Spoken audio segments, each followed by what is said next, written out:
नमस्ते ऋतुराज जी। नमस्ते भैया। नमस्ते दीदी। नम, नमस्ते सभी को। नमस्ते। हाँ, नमस्ते दीदी। तो ऋतुराज दीदी government CM Rise model higher secondary school Jhabua में अध्यापक के पद पर कार्यरत हैं। तो दीदी आपका स्वागत है। तो आप और अपना संक्षिप्त परिचय रखते हुए आप शेयरिंग को रख सकते हैं। ओवर टू यू दीदी। जी। दीदी आप चाहे तो कैमरा भी ऑन कर सकते हैं। जी भैया। धन्यवाद भैया। नमस्कार सभी को। जैसा कि भैया ने मेरा परिचय रखा है, मेरा नाम ऋतुराज गोस्वामी है और मैं सांदीपानी विद्यालय पहले झाबुआ थी, अभी ट्रांसफर होके जबलपुर आ गई हूँ और उच्च माध्यमिक शिक्षक के पद पे कार्यरत हूँ। अर्थशास्त्र विषय पढ़ाती हूँ। फैमिली सारी झाबुआ में ही है, बच्चे और मैं यहाँ जबलपुर में शिफ्ट हैं और यहीं रह रहे हैं। और यूएचवी से जो जुड़ना हुआ वो 2023 में विद्यालय के ही जरिए भेजा गया था कार्यशाला में वाल्मीकि में, जहाँ भानु भैया को सुनने का मौका मिला और यूएचवी कंटेंट को समझना का सौभाग्य मुझे मिला उस समय। और उसी समय से जो है, जो जिस तरीके से मैं आई थी उस कार्यशाला में और उस कार्यशाला के बाद जब मैं निकली तो मेरे अंदर बहुत, मैंने खुद ही अपने आप में चेंज देखा। उसी समय से विचारों में एक उथल पुथल होने लगी थी और बहुत सारी जो मैं मान्यताएं मेरे अंदर पहले से मैं लेके गई थी, उस पे काम वहीं से शुरू हो गया था। उसके बाद मॉर्निंग सेशन, रिफ्रेशर वर्कशॉप और लगातार फिर बच्चों के सत्र के जरिए मैं इस कंटेंट से जुड़ी हुई हूँ। अ- अब जो स्टेप 1 और 2 के लिए जो मेरा एक्सप्लोरेशन रहा है वो मैं थोड़ा सा संक्षेप में शेयर करना चाह रही हूँ। जो हमारा स्टेप अभ्यास 1 था, उसमें स्वयं के द्वारा स्वयं को देखना था हर क्षण। सजग रहना था हर क्षण, अपने में चल रही कल्पनाशीलता को देखना था, इच्छा, भाव, विचार, आशा को देखना और फिर कोई प्रतिक्रिया न देना। ये पहली स्टेप थी। तो मैंने अपने अंदर एक, जब देखना शुरू किया तो विचारों की एक श्रृंखला को देखा। देखा कि एक के बाद एक विचार आ रहे हैं और कई बार तो देखना है ये भी भूल कर विचारों में ही बहते हुए खुद को देखा। इतना उथल पुथल, इतनी अव्यवस्था, हर क्षण कोई ना कोई विचार, चाहे काम कर रही हूँ, पढ़ रही हूँ, पढ़ा रही हूँ, इवन टीवी देख रही हूँ, कुछ भी कर रही हूँ, विचारों का प्रवाह चल ही रहा है। जो कम और उसके साथ भाव को भी देखा। लगा कि इसको रोक पाना मेरे वश में नहीं है। जब भी बैठती तो कहाँ से विचार आना शुरू हुए और कब मैं उसमें लिप्त हो गई, बह गई, ये भी याद नहीं रहता था।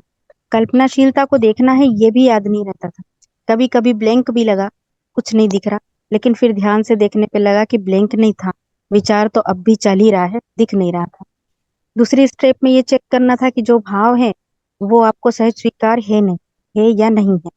इसके लिए भी आवश्यक था कि पहले सहज स्वीकार भाव कौन से हैं उनको समझा जाए। इसलिए मैंने अपनी सहज स्वीकृतियों को देखा और फिर भावों को देखा, लेकिन मैंने पाया कि मेरे सहज स्वीकार भाव भी मान्यताओं और प्रबल संवेदनाओं के प्रभाव में इतने ज्यादा दबे हुए हैं कि उनको समझना और उन पे कार्य करना इतना आसान नहीं लगा मुझे। क्योंकि मैंने ऐसी कई चीजों के लिए स्वीकार्यता बना ली थी जो मुझे सहज स्वीकार नहीं। जिस इसलिए मैंने अपनी सहज स्वीकृतियों को चेक करना शुरू किया, फिर अपने भावों विचारों को उनके परिप्रेक्ष्य में चेक किया कि क्या ये दोनों आपसी तालमेल में चल रहे हैं या नहीं। और हर क्षण ये पाया कि मेरे अंदर सहज स्वीकृति अलग है और जो भाव मेरे अंदर चल रहा है वो बिल्कुल विपरीत ही होता है। सहज स्वीकृति कुछ और होती है और विचारों और भाव बाहरी परिस्थिति, मेरे अंदर बैठी हुई मान्यता, उनके अनुसार ही बन रहे चल रहे हैं। जैसे अ, मेरे अंदर एक प्रतिस्पर्धा का भाव बहुत बचपन से ही बना हुआ है, चलता ही रहता था। हर जगह, विद्यालय हो, कार्य क्षेत्र हो, हर जगह हर स्थान पे स्वयं को बेहतर सिद्ध करना और फिर उसी में बहुत अधिक सुख का अनुभव करना। यही बस, इसी प्रतिस्पर्धा की मैंने एक स्वीकार्यता बना ली थी। जीवन का लक्ष्य उसी के और घूम रहा था। लेकिन फिर जब मैंने अपनी कल्पनाशीलता को चेक करते हुए देखा सह स्वीकृति के अर्थ में, तो मुझे लगा कि जो मैं कार्य अभी करती हूँ वो शायद बेहतर सिद्ध करने के लिए करती हूँ या खुद को बेहतर बनाने के लिए करती हूँ। तब मेरा उत्तर ये आया कि मैं प्रतिस्पर्धा के लिए नहीं, पूरकता के लिए और दूसरों से सम्मान पाने, बेहतर सिद्ध करने नहीं, बल्कि स्वयं की योग्यता बढ़ाने के लिए करना चाहिए। जब ये सहज स्वीकृति मुझे लगी तो मुझे लगा कि वास्तव में मेरे अंदर जो भी भाव अब तक चल रहे थे वो सहज स्वीकृति के बिल्कुल विपरीत चल रहे थे। मैंने जब अपनी सहज स्वीकृति और विचारों के बीच इस अंतर विरोध को देखा तो बेचैनी और असहजता का कारण भी अब मुझे समझ में आने लगा। और अब तक तो दिखता ही नहीं था, केवल बेचैनी बनी हुई थी ये दिखता था। किंतु क्यों है और इसका निवारण कैसे करना है, इस प्रश्न का उत्तर शायद मुझे कभी भी मिलना मुश्किल ही लगता था। मैंने देखा कि जो भी भाव या विचार मेरे अंदर चल रहा था उसका कारण सहज स्वीकृति से अलग है, किंतु एक भाव अभी भी मेरे अंदर बना हुआ था कि दूसरे लोग ऐसा व्यवहार करते हैं, ऐसी परिस्थिति बना देते हैं कि मेरे भाव विचार गड़बड़ हो जाते हैं। सहज स्वीकृति के अलाइनमेंट में मैं चल नहीं पा रही हूँ। मैंने यूएचवी पढ़ रही हूँ, अपने ऊपर काम कर रही हूँ, तो मैं तो बहुत अच्छे से सबको ट्रीट कर रही हूँ, लेकिन दूसरे लोग ही जो है मेरे विचारों को बार बार गड़बड़ कर रहे हैं, बिगाड़ रहे हैं। फिर धीरे धीरे अभ्यास जब बढ़ता गया, मॉर्निंग सेशन के दौरान डेली के असाइनमेंट से कल्पनाशीलता को और अधिक समय देखने का अभ्यास बढ़ा, तब ये भी पाया कि जो भाव विचार चल रहे हैं वो बाहरी परिस्थिति या व्यक्ति से तो कम प्रभावित है। मेरी स्वयं की जो मान्यता, संवेदना और गहरे बैठे संस्कार हैं उनसे बहुत ज्यादा प्रभावित हो रहे हैं। और शायद इसलिए मैं लगातार ये बेचैन और दुख मेरे अंदर बना हुआ है। इसलिए मुझे लगा कि मुझे अभी भी और अधिक समय लगाना है, इसको चेक करते रहने के लिए मुझे बहुत टाइम लगेगा शायद ये सब ठीक करने के लिए, अपनी सहज स्वीकृति के अर्थ में अपनी कल्पनाशीलता को देखने के लिए। लेकिन हुआ ये था कि सेशन में शर्मिला दीदी ने अभ्यास 2 शुरू कर दिया था, किंतु मुझे लगा अभी तो ये भी पॉसिबल नहीं है कि मैं हर क्षण सजग रहूं। कब मेरे भाव विचार में विरोध में चलने लगते हैं ये भी अभी तो पता नहीं चलता है, फिर अभ्यास 2 पे कैसे आऊंगी। लेकिन मैंने फिर दीदी से इस बारे में बात रखी तो दीदी ने कहा कि आप दोनों साथ में कीजिए और उसको भी चलने दीजिए। कई बार जब बाहरी संवेदना, इनपुट की तीव्रता, फ्रिक्वेंसी अधिक होती तो मेरा निरीक्षण वहीं रुक जाता और मैं फिर तुरंत तत्काल रिएक्ट करने लगती पहले की तरफ। फिर जब ये सब घटित हो जाता तब मुझे ये महसूस होता कि ये मैंने सही नहीं किया, मुझे तो ऐसे नहीं करना था, मुझे अपने भाव विचार मैंने बिगाड़ लिए फिर से, और फिर से ये मैंने मान्यता के आधार पे रिएक्ट कर दिया। इसलिए मुझे लगा कि अभी खुद पे और अधिक काम करना बहुत बाकी है। इसलिए मैंने अब ये काम शुरू किया कि रोज रात में डायरी लिखना शुरू किया। और जब भी मेरे भाव विचार बिगड़ते तो मैं उसको नोट डाउन करती कि इस स्थिति में मैंने ऐसा रिएक्शन दिया। और फिर रात में ही नहीं, धीरे धीरे ये शुरू किया कि जब भी मेरा ध्यान निरीक्षण से हटता और जब जब मैं ऐसा रिएक्ट करती तो मुझे ध्यान आता तो मैं तुरंत उसको लिख लेती, एक नोट कर लेती छोटा सा। ये काम मैं अभी भी करती हूँ, मेरी डायरी हमेशा बैग में रहती है। रिएक्शन कम हुए हैं लेकिन ये नहीं कह सकती कि खत्म हो गए हैं। यदा कदा मेरे भाव अभी भी बिगड़ते ही रहते हैं। अभ्यास 2 में सेल्फ और शरीर के बीच होने वाले आदान प्रदान को देखना था। तो स्टेप 1 में सेल्फ और बॉडी को 2 अलग अलग वास्तविकताओं के रूप में देखना था। ये तो मैं महसूस कर पाई कि सेल्फ और बॉडी दोनों अलग अलग हैं, दोनों की आवश्यकता भी अलग है और दोनों एकात्म स्वरूप में कार्य करते हैं। और इतने अधिक एकात्म स्वरूप में कि सेल्फ का अस्तित्व ही हम नहीं देख पाते। सारी क्रियाएं शरीर की समझने लगते हैं और इसी शरीर के माध्यम से अनुकूल संवेदना, सुविधा के उपभोग और अत्यधिक भोग आदि के द्वारा सुख पाना चाहते हैं, दुख से और बेचैन बने रहते हैं। जबकि शरीर केवल इनपुट को सेल्फ तक पहुंचाने वाले इंस्ट्रूमेंट के अलावा कुछ नहीं है। इस इनपुट को लेकर सेल्फ ही निर्णय लेता है और बॉडी फिर इसी निर्णय को क्रियान्वित करने के लिए एक्शन करती है। ये आदान प्रदान मैं महसूस कर सकी। लेकिन जब बॉडी जो इनपुट को सेल्फ तक भेजती है उसके बाद सेल्फ जो अर्थ निकालता है, मैंने देखा कि मैं हमेशा इन संवेदनाओं को गलत ही अर्थ में लेती हूँ, बल्कि संवेदना को पढ़ते पढ़ते ही अर्थ दे देती हूँ। आकलन या निर्णय करने की स्टेज तक तो मैं पहुंच ही नहीं पाती। जैसे ही किसी वस्तु, व्यक्ति, स्थान पे दृष्टि पड़ी मैं उसको पूरी तरह से पढ़े बिना ही अर्थ दे देती हूँ। ये अच्छा है, ये बुरा है। कोई आवाज कान में पड़ी, कोई म्यूजिक सुना, वैसे ही तत्काल मेरा उस पर रिएक्शन आता, निर्णय आ जाता है, नहीं ये अच्छा है, नहीं ये अच्छा नहीं। ना तो मैं इन इनपुट को ठीक से पढ़ने का समय देती हूँ, ना अपने सहज स्वीकार भाव के आधार पर इनका मैं आकलन करके इनको अर्थ दे पा। ये अर्थ देना और इतनी तत्काल प्रक्रिया के रूप में होता है कि मैं समझ ही नहीं पाती हूँ कि ये कब हो गया, कब मैंने निर्णय बना लिया। और कई बार जीवन में ऐसे अवसर भी आए कि जब मुझे लगा कि किसी व्यक्ति या किसी के लिए, व्यक्ति विशेष के लिए मैंने जो पूर्वाग्रह बनाया हुआ था वो गलत ही था। चेहरा, व्यवहार, बॉडी लैंग्वेज के आधार पे इमेज बना लेती हूँ और फिर मेरा व्यवहार उसी इमेज के आधार पे संचालित होता है। हर जगह मैं यही करती हूँ, कक्षा में, आसपास। मान लीजिए आसपास ही कहीं जाना है और यदि बस में जाना हुआ तो यहाँ तक कि मैं सीट का चयन करने में भी यही करती हूँ। यहाँ बैठना है, यहाँ नहीं बैठना है, इस इनके पास बैठना है, इनके पास नहीं बैठना है, ये व्यक्ति अच्छा दिख रहा है, ये नहीं दिख रहा है, ये लेडी अच्छी दिख रही है, ये नहीं दिख रही है। फेस देख कर निर्णय करती हूँ, भले मैं उस व्यक्ति को जानती हूँ, उस महिला को जानती हूँ या नहीं जानती हूँ। बस की भी बात हटा दे, विद्यालय में भी यही करती हूँ। बैठने के लिए कुर्सी के चयन में भी एक इमेज बनाती हूँ, पास में बैठने वाले व्यक्ति का चयन करती हूँ और उसके बाद में बैठती हूँ। ऐसा दैनिक दिनचर्या में हर काम में करती हूँ, पहले अर्थ देती हूँ फिर कार्य व्यवहार करती हूँ।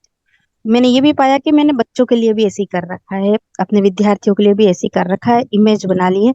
ये बच्चा अच्छा है, ये मेहनती है, ये अच्छा पढ़ सकता है, ये बच्चा अच्छा नहीं है, ये आलसी है, ये जरूर काम में मक्कारी करेगा। तो होमवर्क जब मैं चेक करती हूँ तो मेरा उस रिएक्शन में भी ये सब देखना मिलता है। जिसके लिए मैंने अच्छी इमेज बनाई है, वो अगर बोलेगा कॉपी भूल गई है तो मैं मान लूंगी कि हाँ सच है, ये सच ही कह रहा होगा।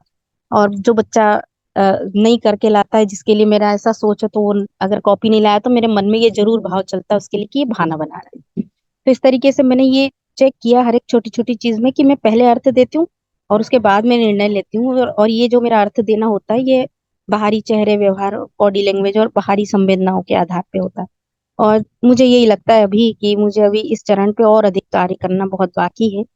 और अभ्यास एक में बाहरी इनपुट पर रिएक्शन अभी भी मेरे पूरी तरीके से बंद नहीं हुए हैं, और अभ्यास दो में भी मेरा इनपुट से बिना प्रभावित हुए अपनी जो सहज स्वीकार या निश्चित भाव में रहते हुए आकलन करना और निर्णय करना, अर्थ देना, ये अभ्यास भी मुझे अभी और करने की आवश्यकता महसूस होती है।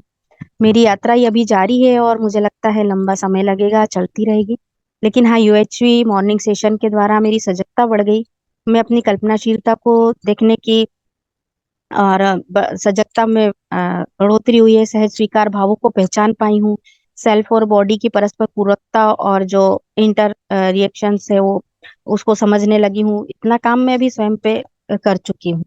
और इन्हीं अभ्यासों को करते हुए भी ये करते करते यह भी स्पष्ट हुआ है कि सुख स्वभाव है, जबकि मैं इसे बाहरी प्रभावों के माध्यम से पाना चाह रही थी। अनुकूल संवेदना, दूसरों से मिली प्रशंसा, सम्मान, अनुकूल भाव, इन्हीं प्रभावों को मैं सुख का स्रोत मानकर सुख की खोज में लगी थी। लेकिन अब ये स्थिति नहीं है।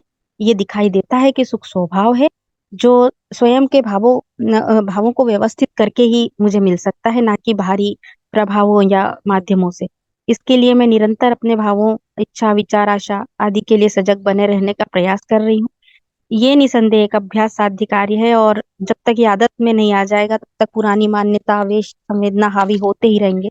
किंतु मैं सोचती हूँ कि यदि थोड़ी देर बाद ही सही, किंतु जब ये रियलाइज हो रहा है कि मेरे अंदर गड़बड़ चल रही है, भाव बिगड़ रहे हैं, तो मेरे लिए ये भी एक सकारात्मक साइन है कि आगे निरंतर अभ्यास जारी रखते हुए हर क्षण सजग रहने की आदत हो जाएगी। इसी पहले पूरा कार्यक्रम मान्यता संवेदना के अर्थ में था।